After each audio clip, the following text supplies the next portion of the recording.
2005ஆம் ஆண்டு சிறுவாபுரியிலேயே நகரத்தார்கள் ஒரு கட்டிடம் கட்டினார்கள். அதை திறந்து வைக்க வேண்டும் என்று எனக்கு தொலைபேசியில் அவர்கள் தொடர்பு கொண்ட போது நான் செந்தியில் திருச்செந்தூரில் இருந்தேன். ஒவ்வொரு ஆண்டும் 10 நாட்கள் குறைந்தபட்சம் நான் திருச்செந்தூரில் நானும் என் துணையும் இருப்பது வழக்கம். அப்போது அங்கு அவர்கள் எனக்கு தொலைபேசியில் தொடர்பு கொண்டு வந்து அதை திறந்து வைக்க வேண்டும் என்று சொன்னார்கள். நான் சென்று திறந்து வைத்த போது பேசி சொன்னேன், சிறுவா இங்கு நீ வா, இந்த கட்டிடத்தை திறந்து வைக்கின்ற காரியத்தை புரி என முருகன் கட்டளையிட்டார். அதுதான் சிறுவாபுரி என்று சொன்னேன். அதுதான் இப்போதும் நடந்தது. நான் எப்போது திருச்செந்தூரில் இருக்கின்றேனோ அப்போதெல்லாம் எனக்கு என்ன அழைப்புகள் கலந்து கொள்வதற்கு வருகிறதோ அதை நான் மறுப்பதில்லை. ஏனென்றால் அது முருகனிட்ட கட்டளையாக நான் எடுத்துக்கொள்வது வழக்கம். அதே போல் இந்த மே மாதம் 2-3 தேதிகளில் நான் திருச்செந்தூரில் இருந்த போது எங்களுடைய லட்சார்ச்சனை நடந்தது. லட்சார்ச்சனை பாதி நடந்து கொண்டிருந்த போது சீனிவாசன் அவர்களின் போன் எனக்கு வந்தது. அதை அட்டன் செய்வதாக சொல்லி வெளியில் வந்து கேட்டபோது இதை சொன்னார். உடனடியாக ஒப்புக்கொண்டேன்.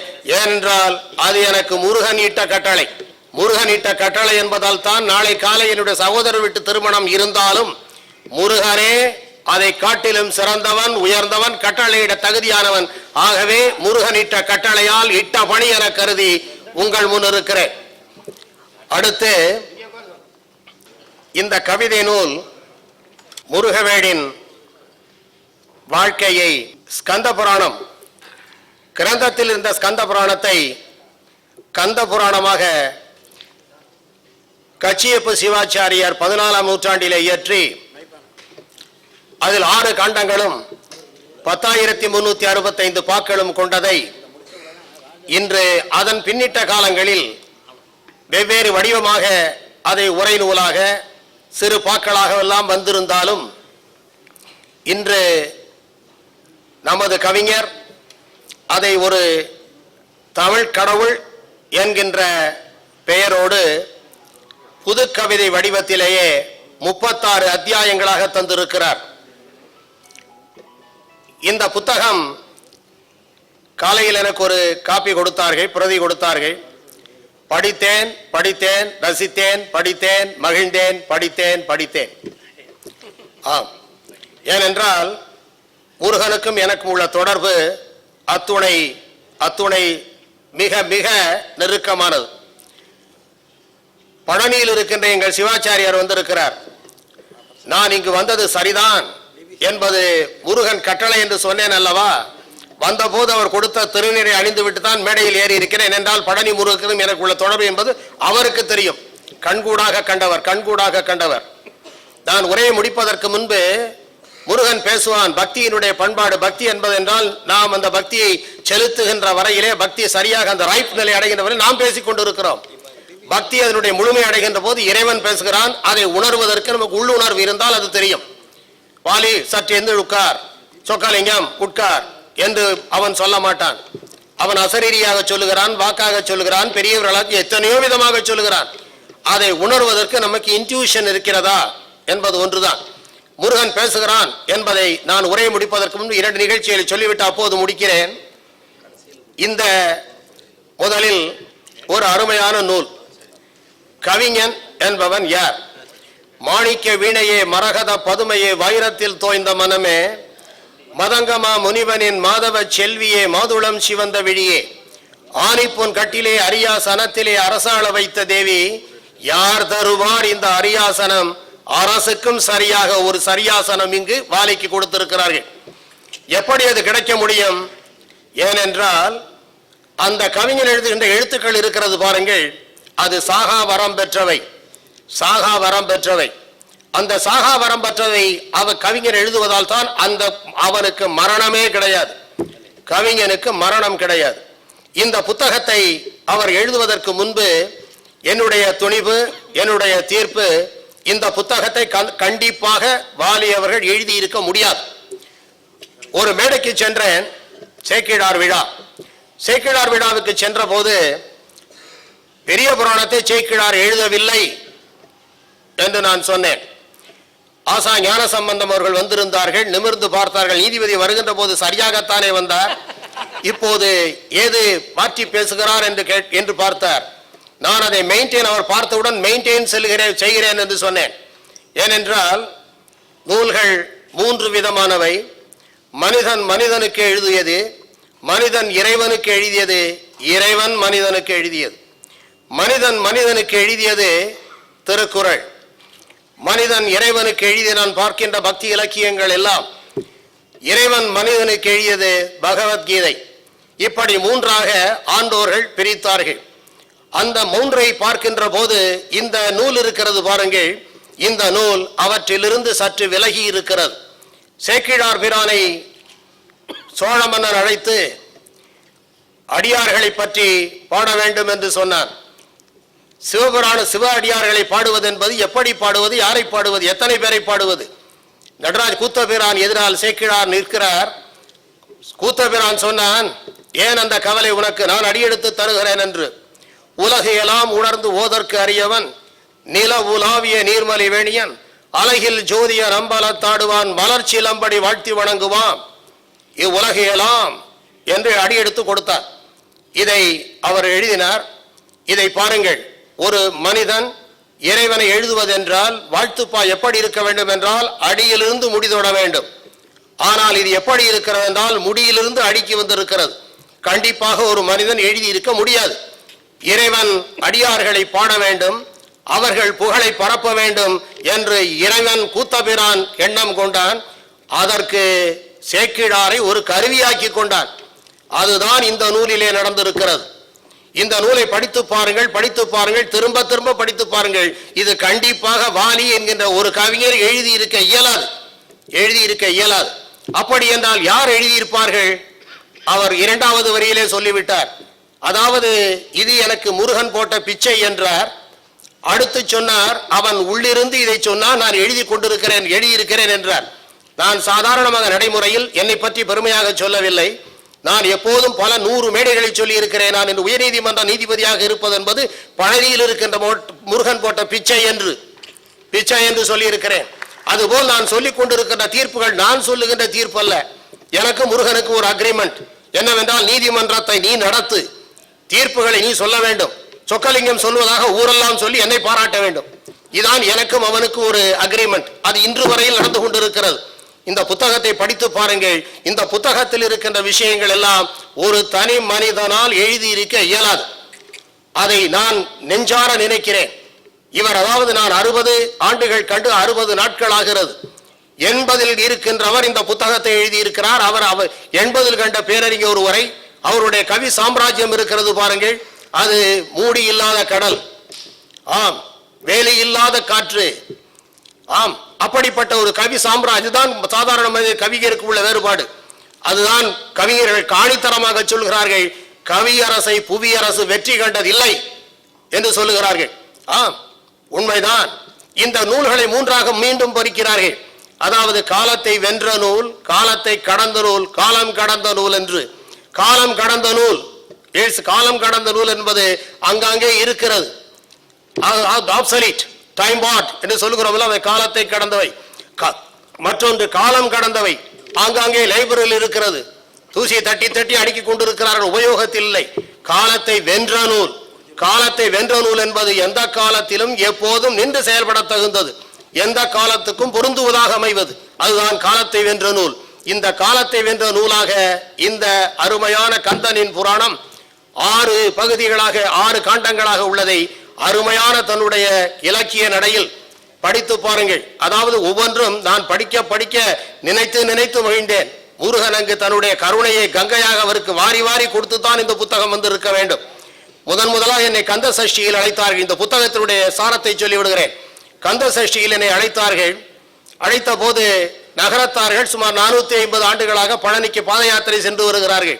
இந்த பழனிக்கு பாத யாத்திரை சென்று வருவர்கள், அதாவது நகரத்தார்கள் துவக்கினார்கள் என்று எல்லோரும் சொல்லிக் கொண்டிருக்கிறார்கள். அதை நான் மறுத்தேன். நகரத்தார்கள் துவக்கவில்லை. எப்படி அது ஆரம்பித்தது? முருகன் 6 செயல்களை புரிந்தான். இதுதான் ஐயா இந்த நூல். அவர் எழுதியிருக்கின்ற அந்த நூல் என்பது 6 விஷயங்களை கொண்டது. முருகன் நின்றான், அமர்ந்தான், எழுந்தான், தணிந்தான், மணந்தான், தணிந்தான், தந்தான். 6 செயல்களை முருகன் புரிந்தான். முதலிலே முருகன் பழத்திற்காக பழனியிலே நின்றான். அங்கே சுவாமி மலையிலே உபதேசம் செய்வதற்காக அமர்ந்தான். சூரனை அழிப்பதற்காக செந்திலே வீறிட்டு எழுந்தான். அப்படிப்பட்ட முருகன் அங்கே தேவயானை பரிசாக பெற்று திருப்பரங்குன்றத்திலே மணந்தான். தணிகையிலே கோபம் தணிந்தான். இவை அனைத்தும் பங்கிய முருகன் இருவரோடு காட்சி தந்தான். நின்றான், அமர்ந்தான், தணிந்தான், தந்தான், அனைத்தையும் செய்தான். நின்றான், அமர்ந்தான், எழுந்தான், தணிந்தான், தந்தான், ஐந்தையும் ஆறையும் செய்தான். இப்படி செய்த முருகன் இருக்கிறான் பாருங்கள். அவன் ஒன்றை மட்டும் செய்யவில்லை. முருகன் எங்கும் நடக்கவில்லை. அந்த நடப்பதைத்தான் நகரத்தார்களுக்கு கொடுத்தான். ஆம், ஏனென்றால் உனக்கு இந்த ஆறும் வேண்டுமா? அருமையான பெண்ணை மணக்க வேண்டும், மணந்துகள். அமைதியாக வாழ வேண்டுமா? வாழ். உனக்கு நல்ல ஞானம் வேண்டுமா? தருகிறேன். இந்த ஆறையும் பெற வேண்டும் என்றால் நீ நடந்து வா என்றால் நாட்டுக்கோட்டை நகரத்தார் இருக்க பிடித்துக் கொண்டார்கள். அனைத்தையும் சாதித்து விட்டார்கள். இதுதான் நடந்தது. இந்த புத்தகத்தை பாருங்கள். 36 பகுதிகள் இருக்கு, 36 அத்தியாயங்களாக இருக்கிறது. இந்த ஆறைத்தான் 36 அதிகாரிகளாக இருக்கிறது. அதில் உள்ள இருக்கின்ற விஷயங்கள் இருக்கிறது பாருங்கள். 1, 2 அங்கங்கு தொட்டு சொல்லுகிறேன். ஓம் என்று ஒரு அதிகாரம் இருக்கிறது, 17வது அதிகாரம். அந்த ஓம் என்பது இருக்கிறது பாருங்கள். அதாவது அந்த பிரம்மன் 4 தலை பிரம்மன் நடந்து செல்கிறான். 5 தலையை வணங்குகிறான். 6 தலையை விட்டு விட்டான். 6 தலையை கோபமுற்றான், அழைத்தான். பிரணவத்தை கேட்டான், பதில் இல்லை. அவன் அடியெடுத்து வைத்தான். அடியெடுக்க முருகன் விடவில்லை. நிறுத்தினான். குட்டினான். நிறுத்தினானா? இல்லை, சிறையிலே வைத்தான். அங்கு முருகன் சென்று அப்ப எப்படி மக்களை படைப்பது, எப்படி சிவராஜிகளை படைப்பது, அந்த படைக்கின்ற போது முருகன் இருக்கின்ற அழகு இருக்கிறது பாருங்கள். அந்த இடத்திலே அந்த பக்கத்தை படியுங்கள் படித்துக் கொண்டே இருக்கலாம். வாழ்க்கை பூரா படிக்கக்கூடிய அளவுக்கு அந்த அழகு அந்த முருகனிடத்திலே சொட்டுகிறது. அதுதான் வேண்டும். முருகன் என்றால் அழகு, அழகு என்றால் முருகன், அழகு என்றால் இளமை, அனைத்தையும் கொண்டவன் எங்கள் பிரான் முருகன். இந்த 80 வாழ்த்துவதற்கு 60 வந்தேன். அதாவது இங்கு தலைமைந்து போட்டார்கள். நான் நித்தம் பாடுகின்ற முருகன். அதாவது 2 விஷயங்களை, அதாவது முருகன் பேசுவான் என்று சொன்னேன் அல்லவா? எங்கள் சிவாச்சாரியர் அங்கு அமர்ந்திருக்கிறார். முருகனுக்கு தைப்பூசத்தன்று, ஐயா உங்களுக்கு இந்த கருணை வெள்ளத்தில் இருப்பதால் தான் இன்று நான் ஓடோடி வந்தேன். கருணை வெள்ளத்தை பகிர்ந்து கொள்வதற்கு ஓடோடி வந்தேன். அவருக்கும் எனக்கும் உள்ள தொடர்பு என்னவென்றால், அவர் நெற்றியிலே இருக்கின்ற குங்குமம் இன்று நான் பார்த்ததல்ல, அன்று பார்த்து இன்று வரை நினைவில் இருப்பது. நீ தந்த குங்குமம் நெற்றியில் இருக்கையில் நெஞ்சினில் கலக்கம் இல்லை, நேரான பாதையில் போராட வந்தபின் நினைவில் குழப்பம் இல்லை என்பதை ஆணித்தரமாக கொண்டவர் கவிஞர் வாலி அவர்கள். அந்த கொள்கையை நானும் பின்பற்றுவோம். நெற்றியில் கிருபானந்த வாரியார் சுவாமி சொல்லுவார், நீ குங்குமத்தை வைக்கின்ற போது ஆணோ பெண்ணோ கண்ணாடியை பார்த்து வைக்காதே. கண்ணாடியை பார்த்து வைத்தால் உன் அழகு தெரியும் சரியாக இருக்கிறதா என்று. நெற்றியிலே இருக்கின்ற குங்குமத்தை கண்ணாடியை பார்க்காமல் வைக்கிற அங்கு அம்பாள் வந்து விடுகிறாள். அம்பாள் வேண்டுமா, உனக்கு அழகு வேண்டுமா என்று கேட்பார் கிருபானந்த வாரியார் சுவாமிகள். அந்த குங்குமம் இருக்கிறது பாருங்கள். அதாவது வாலிப வாலியை நீங்கள் பார்க்கிறீர்கள். வருகின்ற போதே வந்தேன். வாலிப நேத்தே அவரோட போனில் பேசுகின்ற போது அவரை நான் கேட்ட வார்த்தை நினைமா, ஐயா நீங்கள் என்னை ஆசீர்வாதம் செய்யுங்கள் என்று சொன்னேன் போனில் பேசுகின்ற போது. ஏனென்றால் இது உள் உணர்வு, not from lips but from heart. வந்தவர்கள் அனைவரும் பக்கத்தில் அமர்ந்திருந்த அனைவரும் காலை தொட்டு கண்ணில் ஒத்தி கொண்டார்கள். ஏனென்றால் அங்கு ஞானம் மட்டுமில்லை, இறைவனும் கலந்திருக்கிறான். பழனியில் இருக்கின்ற முருகனுக்கு 1 நிமிடங்களில் உரையை நிறைவு செய்கிறேன். பழனியில் இருக்கின்ற முருகனுக்கு தைப்பூசத்துக்கு சாதாரண நடைமுறையில் அவன் போட்டிருக்கின்ற பட்டாடை மாலை நேரத்துக்கு செய்து கொடுப்பது வழக்கம். அதை எனக்கு முருகன் தந்திருக்கிறான். அதன்படி அதை கொடுத்த போது முதல் நாள் என்னுடைய ரூமுக்கு அது வந்துவிடும். அது 1 இன்ச் குறைவாக இருப்பது போல் தெரிந்தது. நான் என் மனைவியிடம் சொன்னேன், போட்டால் சுவாமிக்கு இடுப்பில் ஓரளவு 1 இன்ச் குறைவாக தெரியும் போல் இருக்கிறது என்று. என் மனைவி சொன்னார், இல்லை போட்டால் சரியாக இருக்கும் என்று. ஏனென்றால் பெண்கள் எப்போதும் சமாதானம் செய்வதற்கு நேருவை தாண்டியவர்கள், ஆகவே எல்லாம் சரியாக இருக்கும் என்று சொன்னார். அதே பிரகாரம் எடுத்து சென்று போட்ட போது முருகனுக்கு 1 சிறு இன்ச் குறைகிறது. உடனே மன்னிப்பு கேட்டேன், ஐயா நான் ஒரு பிள்ளை அல்லவா, எனக்கு கண்டாக தெரிகிறது, மன்னித்துவிடு என்று கேட்கின்ற போது முருகன் சிரிப்பதும் எனக்கு தெரிந்தது. அந்த சிரிப்புக்கு பொருள் இருந்தது. 19,500 ரூபாய்க்கு 6 ஷூட்டிங் தைத்தேன். என்ன கம்பெனி பேரை சொல்ல விரும்பவில்லை, தைத்தேன். அது அனைத்தும் 6மே இடுப்பில் பிடித்தது. 5 பிடித்ததுதான் நான் திருப்பி 6 பிடித்தது. அப்படி என்றால் முருகன் கேட்கிறான், ஆண்டுக்கு ஒரு முறை இப்படி தைப்பாய், தைக்கின்ற போது குறைவாக தைப்பாய், நீ அப்படி போட்டுக்கொண்டால் இப்போது எப்படி இருக்கிறது பாரடா என்றான் என் முருகன். அடுத்து செல்கின்ற போது குறுக்கள் கையில் கொடுத்தாய் விட்டது. அவர் அதை போட்டுவிட்டார். திரை எடுத்தாயிற்று. தீபத்தை காட்டுகிற போது நான் நமஸ்காரம் செய்து கொண்டிருக்கிறேன். என் மனைவியிடம் சொல்லுகிறார், அம்மா அம்மா உங்கள் ஆடை தானே என்று. அவர் என் துணைவியார் என்னை கையை காட்டுகிறார். குருக்கள் சொல்லுகிறார், சூப்பர் சூப்பர் சூப்பர் சூப்பர், எப்படி அழகாக குதிக்கிறார் பாருங்கள் என்கிறார். எனக்கு சொன்ன வார்த்தை சூப்பர் என்பது 15வது நாள் நான் பர்மனன்ட் ஜட்ஜாக ஹைகோர்ட்டில் ஆனேன். அதுதான் அந்த சூப்பர் என்பது. இதுதான் இறைவன் பேசுவது. இறைவன் பேசுவது. இந்த நூலை ஒரு முறைக்கு 10 முறை 100 முறை படியுங்கள். ஏனென்றால் இப்போது இந்த காலையில் இந்த புத்தகத்தை வந்தவுடன் முடிவு செய்து விட்டேன். நான் எங்கெங்கு செல்லும் இந்த புத்தகம் என் கையிலே இருக்கும். இதை படிக்கின்ற போது, பார்க்கின்ற போது, அந்த அழகை ரசிக்கின்ற போது முருகன் நம்மோடு இணைந்து விடுவார். அதற்குத்தான் இந்த புத்தகம் ஒரு அருமையான வாய்ப்பு. மேலே இருக்கின்றவர்கள் எல்லாம் உள்ளே புகுந்து அந்த புத்தகத்தின் நூலை பற்றி பேச இருக்கிறார்கள். இவருடைய பெருமையை பாட இருக்கிறார்கள். ஏனென்றால் இவர் பெருமை நான் பாடி சொல்லி தீராது. ஏனென்றால் வயதும் 60 என்பதை நான் நன்கு உணர்கிறேன். ஆகவே இது போன்ற காவியங்கள், புகழ்பாடும் காவியங்கள், முருகன் புகழ்பாடும் காவியங்கள் இன்று நாட்டிற்கு தேவை. ஏனென்றால் எங்கு பக்தி இருக்கிறதோ அந்த சமூகம்தான் குற்றம் குறைவாக இருக்கின்ற சமூகமாக இருக்கும். எங்கு பக்தி இருக்கிறதோ அங்குதான் நேர்மையான வழி காணப்படும். நான் பக்தி உடையவனாக சரியாக இருந்தால் தான் நீதிமன்றத்தில் லஞ்சம் வாங்குவதற்கு வழி இல்லை. ஏனென்றால் உள் உணர்வு சொல்லிக்கொண்டே இருக்கும். முருகன் எழுதுகின்ற தீர்ப்புக்கு பணம் கிடையாது. ஏனென்றால் முருகன் எழுதுகின்ற தீர்ப்பு அந்த உணர்வு தான் வேண்டும். ஏனென்றால் நீதிமன்றத்துக்கு வருவர்களை பற்றியெல்லாம் நான் பார்த்து கொண்டே இருந்திருக்கிறேன். ஏழை எளியவன் ஒருவன் வாசலிலே சென்று இங்கு ஒரு மனச்சாட்சிப்படி சொல்லுகின்ற ஒரு நீதிபதி இருக்கிறான் என்று சொன்னால் அது எனக்கு 1 கோடி ரூபாய் வரவு. அது போதுமானது. ஐயா எனக்கு இவன் சொல்லுவார், அதாவது தமிழ் எமக்கு கிடைத்த பேரு என்று சொல்லுவான் பாரதிதாசன் சொல்லுகின்ற போது சொல்லுவான், வெண்ணிலவும் வானும் போல வீரனும் கூறு வாழும் போல வண்ணப்பூவும் மனமும் போல மகரையாழும் இசையும் போல கண்ணும் ஒளியும் போல அது எனது கண்ணல் தமிழும் நானும் நல்ல வையகமே உய்யுமாறு வாய்த்த தமிழ் என் அரும்பேறு. வையகமே உய்யுமாறு வாய்த்த தமிழ் என் அரும்பேறு. துய்யதான சங்கமனும் தொட்டிலில் வளர்த்த பிள்ளை கையிலே வேலேந்தி கடல் உலகாள் மூவேந்தர் கருத்தேந்தி காத்தார் அந்த கண்ணல் தமிழும் நானும் நல்ல. ஐயா பாரதிதாசன் பாடினார் தமிழ் அரும்பேறு என்று. இன்று இங்கு நான் கலந்து கொண்டது முருகன் எனக்கு கொடுத்த பேர் என்று சொல்லி இது போன்ற கவிதைகள் வர வேண்டும். வாலியவர்கள் 100 ஆண்டு 100க்கு மேல் பல்லாண்டு வாழ வேண்டும். நாம் அனைவரும் அதற்கு பிரார்த்திக்கிறோம் என்று சொல்லி வந்திருக்கின்ற அனைவருக்கும் எல்லோருக்கும் நான் உள்பட எங்கள் குடும்பம் அனைவர் உள்பட கங்கையாக கருணையை வாரி முருகன் வழங்க வேண்டும் என்று சொல்லி ஏறுபுகழ் சொக்கனோடு ஏறுமுகில் மீனாள் ஏந்தி விளையாட வரும் சாந்தமதியானாள் 100 மல சூடி வரும் கார்குழலி வண்ணம் நுதலில் ஒரு குங்குமமும் இளைய வரும் சின்னம் ஊறுபடு மாற வரும் ஓடி வரும் போது உற்றதுணை நான் என உரைக்கும் ஒரு மாது 6 படை வீடு பெறும் மைந்தனது அன்னை ஆண்டு வர காணுகிறோம் மாமதுரை மண்ணை அங்கையற்கண் செங்கமல சங்கொலி முழங்க பங்க எங்கள் கூம்பியவள் பாதமும் வணங்க தங்கமணி சுந்தரனின் தோழவளை தாங்க பங்கு கொடும்பான்மையினை பார்த்தவர்கள் எங்க கூடலனும் மாமதுரை கூடி வருவோம் கோவிலில் விழுந்து எழுந்து கோடி வருவோம். நன்றி, வணக்கம்.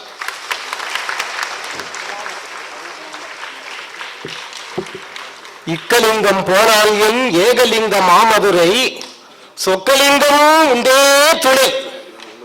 அந்த காலத்து கவிஞர்கள் பாடியவார்கள் அல்லவா?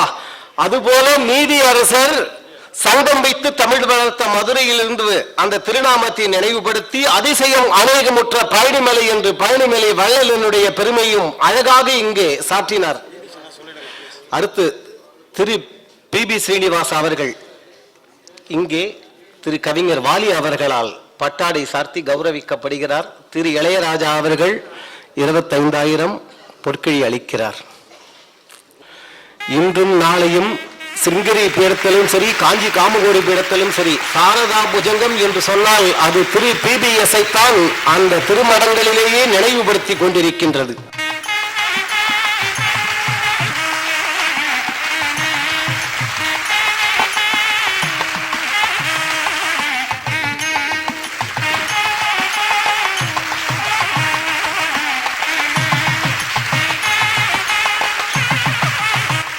அடுத்து தொழிலதிபர் திரு வெங்கட் அவர்கள் திரு இளையராஜா அவர்களிடம் இருந்து நூலை பெற்றுக் கொள்கிறார்.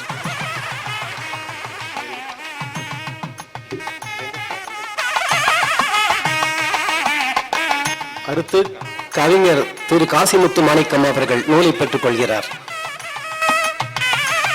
அடுத்து மத்திய அமைச்சர் மாண்புமிகு திரு ஜெகத் ரட்சகன் சார்பாக திரு மைப்பா அவர்கள் 10,000 ரூபாய் அளித்து நூலை பெற்றுக் கொள்கிறார்.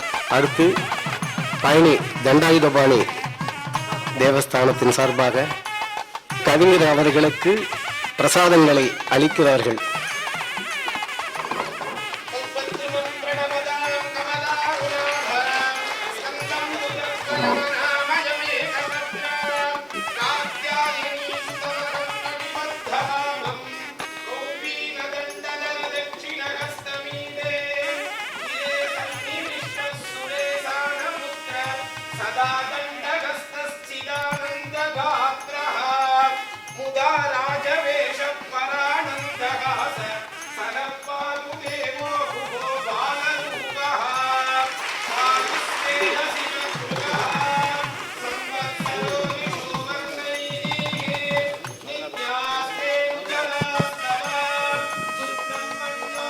சுப்பிரமணியோகம் சுப்பிரமணியோம் பண்டு விண்ணோர் குலம் வாழப் புறந்து பழனியில் ஓர் தண்டுடன் நின்று விளையாடிடும் மாண்புடை சர்க்குரவர் கண்டு தொழுது திதுபாடி நெஞ்சில் கருதி உண்மை தொண்டு செய்வார்க்கு அவன் வேலும் மயிலும் துணை செய்யுமே. ஞான தண்டாயுதபாணி சுவாமி அனுகிரக பிரசாதாது சர்வாபீஷ்ட சர்வமங்கள பிராப்தி ரஸ்து.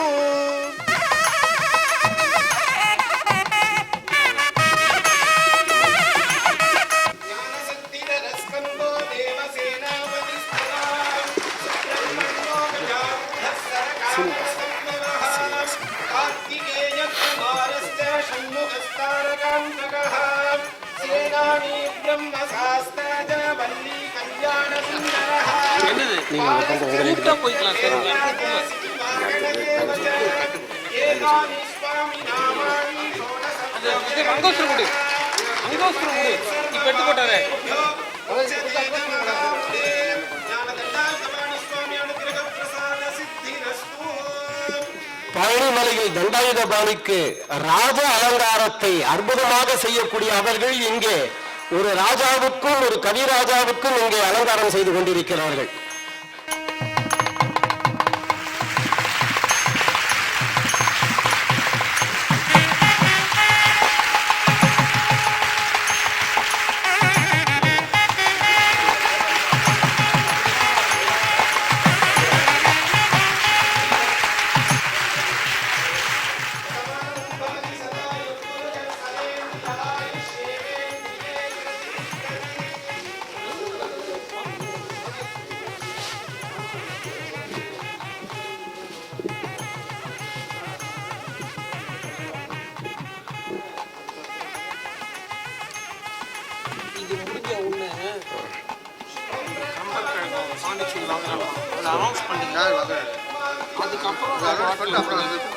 அம்பன் கழக துணைத் தலைவர் திரு சிவக்கொழுந்து ராமலிங்கம்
பாண்டிச்சேரி கம்பன் கழக துணைத் தலைவர் திரு சிவக்கொழுந்து ராமலிங்கம் சப்தகிரி குரூப்ஸ் அவர்கள் நூலை பெற்றுக் கொள்கிறார்.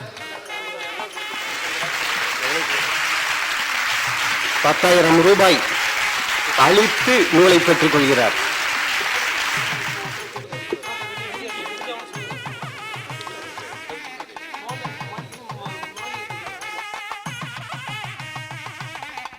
கவிஞர் வாலி அவர்களின் குருநாதருக்கு பாவலர் மணி சித்தன் அவர்களுக்கு இப்பொழுது பட்டாடை சார்த்தி கௌரவிக்கப்படுகிறது.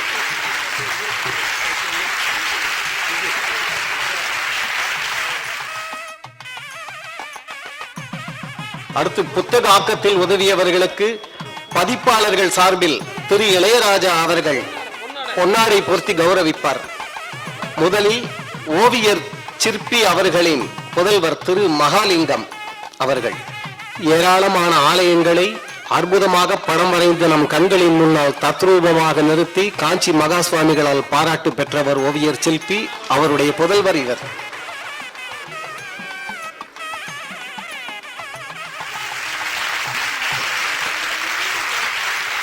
இரவு பகல் பாராமல் கவிஞர் வாலி அவர்களின் எழுத்துக்களை துல்லியமாக ஸ்கேன் செய்து நூல் அச்சிற்கு செல்லும் வரை பல பணிகளை புரிந்த திரு வெங்கடேஷ் அவர்கள்.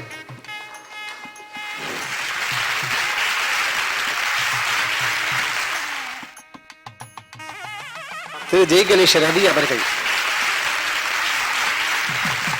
துர்கா பெயிண்டிங்ஸ் உரிமையாளர் திரு சரவணன் அவர்கள்.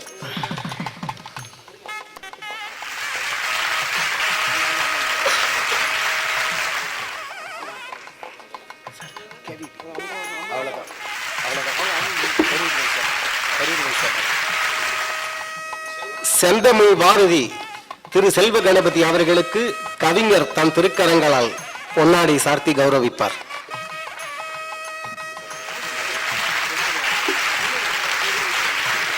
கரூர் வைசியா பேங்க் டிஜிஎம் அனந்தர்கள் கவிஞரையும் அலையன்ஸ் அதிபர் அவர்களையும் கௌரவிக்கிறார்.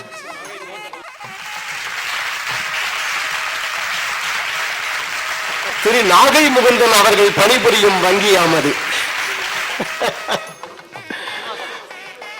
அடுத்து திரு அலையன்ஸ் சீனிவாசன் அவர்கள் திரு அனந்தகுமார் அவர்களால் கௌரவிக்கப்படுகிறார்.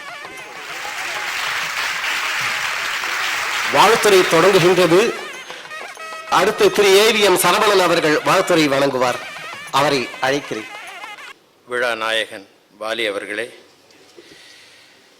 இசைஞானி இளையராஜா அவர்களே, இயக்குனர் சிகரம் பாலச்சந்தர் அவர்களே, நெல்லை கண்ணன் அவர்களே,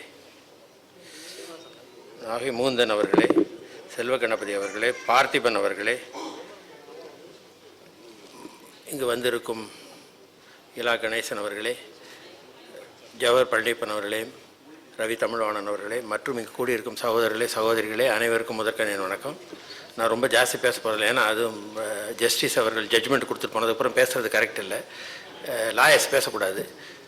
இருந்தாலும் பேச சொன்னதுக்காக நான் சொல்கிறேன். இந்த புத்தகத்தை பார்க்கும்போது ரொம்ப அற்புதமாக பண்ணியிருக்காங்க.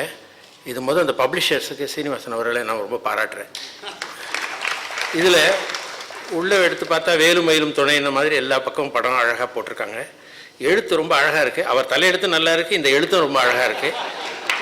ரொம்ப அற்புதமாக பண்ணியிருக்காங்க. வாலிகிட்ட எனக்கு ரொம்ப பிடிச்சது என்னென்னா, கண்ணதாசன் காலத்தில் அவருக்கு ஈக்குவலாக எழுதினார். வைரமுத்து வரும்போது வைரமுத்துக்கு ஈக்குவலாக எழுதினார். இப்போ வந்திருக்க யங்ஸ்டர்ஸுக்கு யாரோடையுமே அவருக்கு இணையாக இன்றைக்கும் அவுடேட் ஆகாமல் இருக்கக்கூடிய ஒரே கவிஞர் அவர் தான். அவர் ஒரு சகலகலா வல்லவன், ஓவியர், அப்புறம் பாடலாசிரியர், வசனகர்த்தா, கதை எழுத்துவார், இயக்குவார், நடிப்பார். பாலச்சந்தர் சார்னால நடிக்கவும் வந்துட்டார். இப்படி எந்த துறை எடுத்தாலும் அதிலே அவருடைய சிறப்பு தனியாக தெரியும். அப்படிப்பட்ட ஒரு அருமையான சகலகலா வல்லவன் அவர். அவர் சொல்லும்போது சொல்லுவார், நான் காசுக்கு இங்கே எழுதினேன், கலைக்கு அங்கே எழுதினேன்னு. அதை காவியமாகவும் எழுத தெரியும். இன்றைக்கி மாடர்ன் டேஸில் இருக்கிறது இப்போ ஃபோக் சாங், ஒரு கலாட்டா துள்ளல் பாடல் வேணும்னா நான் அப்படி சொன்னால் மரியாதையாக இருக்கும்னு நினைக்கிறேன். அந்த மாதிரி பாடலை எழுதினாலும் சங்கர் வந்து கடைசியாக இந்த ஒரு பாட்டுக்கு வைரம் வாலி தான் எழுதணும்னு சொல்லி லாஸ்ட் மினிட்ல கிளைமேக்ஸ் முன்னாடி கூப்பிட்டு எழுத சொன்னார். ஏன்னா அதே மாதிரி அவருடைய இந்த வேர்ட்ஸ் சாய்ஸ் ஆஃப் வேர்ட்ஸ் எல்லாம் பார்த்தீங்கன்னா எல்லாம் கலந்து இன்னைக்கு மாடர்னாகவும் யூத்துக்கு பிடிச்ச விஷயங்களையும் எழுத தெரியும். அப்படிப்பட்ட ஒரு அருமையான மனிதர் இந்த நல்ல பணியும் தொடர்ந்து வெறும் காசுக்காக மட்டும் எழுதாமல் கலை ஒரு சிறந்த புஸ்தகங்கள் இந்த மாதிரி புஸ்தகங்கள் எழுதிக்கிட்டு இருக்காரு. இவர் இன்னும் பல்லாண்டு வாழ எல்லாம் வல்ல இறைவனை வேண்டி வணங்கி விடைபெறுகிறேன். நன்றி, வணக்கம்.